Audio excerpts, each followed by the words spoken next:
Are you gratified or satisfied? Are you gratified or are you satisfied? This question is important if you're a skeptic, seeker, or believer. Important in different ways, but still very important. The words gratify and satisfy are somewhat similar, but they aren't the same. There are important differences. And for this video, I'm using these two words based on the following definitions. Being gratified is about feeding our appetites, getting pleasure physically, emotionally, intellectually, or relationally. And that's not necessarily a bad thing. It can be a very good thing.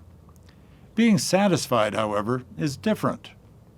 It's about being truly fulfilled, being fully supplied, having our true needs totally met. These two words are often used interchangeably today, but I will be using them as I have defined. This should help. Gratification, good or bad, moral or immoral, is generally short-lived. A good dinner can be gratifying. I enjoy cooking and eating a really good meal.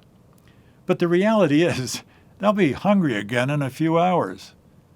Preparing and eating a good meal is pleasurable. I enjoy doing both. That's a good thing.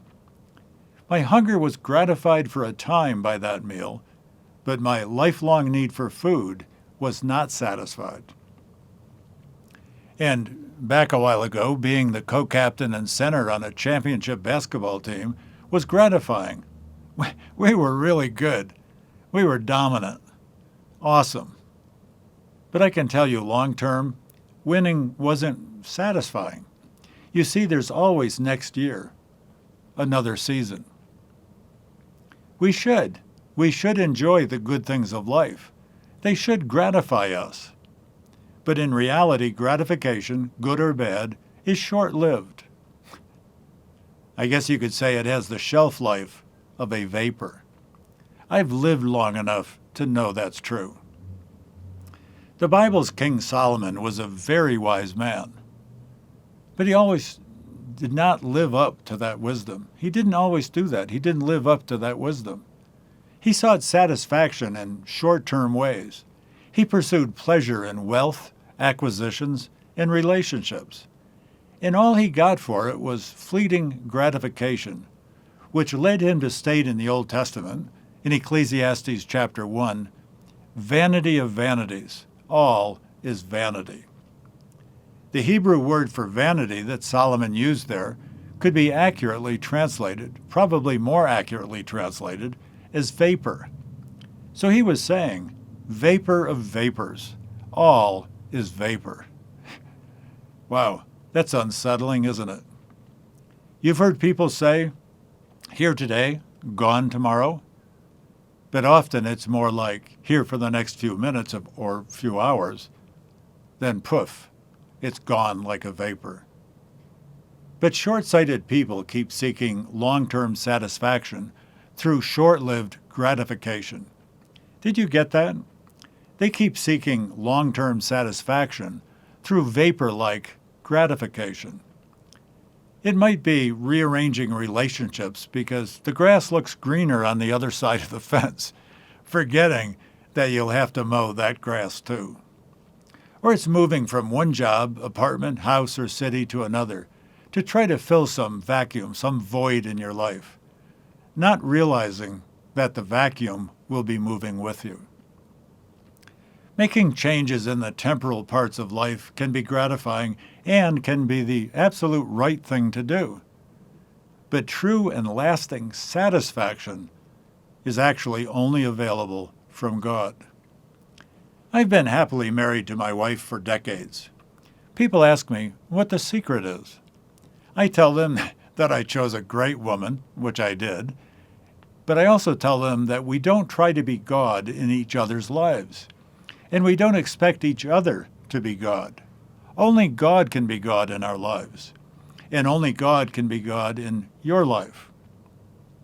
I've read that Blaise Pascal, a French mathematician, physicist, and theologian from the 1600s, stated it this way: "There is a God-shaped vacuum in the heart of each man which cannot be satisfied by any created thing.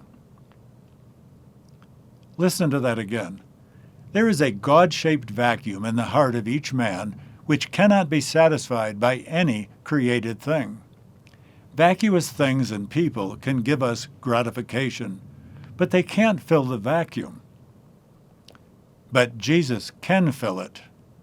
In John 10:10, Jesus said, "I came that they may have life and have it abundantly." You see, only God can fill the vacuum. Pascal's full quote is this: "There is a God-shaped vacuum in the heart of each man which cannot be satisfied by any created thing." Here's the rest of it. But only by God the Creator, made known through Jesus Christ. You see, the abundant life that Jesus offers is not about more and more gratification, not about more and more personal peace and affluence. His abundant life is one of the total satisfaction of knowing God today and knowing Him for eternity, being in step with Him. If you're a skeptic and have serious doubts that anything exists beyond the grave, then you're counting on this life being all that there is. But the things of this life are really just vapors: health, wealth, possessions, and even relationships. Please, give serious consideration to the abundant life that Jesus offers. That life is not a vapor, and it continues beyond the grave. The YOLO philosophy, Y-O-L-O, you only live once, has been around a long time. And yes, you do only live once. But at the end of a life without Christ, once is not enough. Temporal gratification without eternal satisfaction is not enough. With Christ in your life, with Christ you do only live once, but that life is enough. It is satisfaction for eternity. Please, please, skeptic, think about it. And seeker, isn't it time for you to believe in Jesus? Isn't it time for you to move on from just short-lived gratification to the abundant and eternal satisfaction that Jesus offers? The only true source of that kind of fulfillment is found through belief in Him, in Jesus Christ. And as He said, that's why He came to earth. I'll tell you how to get that eternal satisfaction in the 911 God video. It's linked from the homepage of justaquestion.org or on the 911god.org homepage. Don't wait. Go there now. Settle this once and for all of eternity. And believer, Jesus came that you might have that abundant life.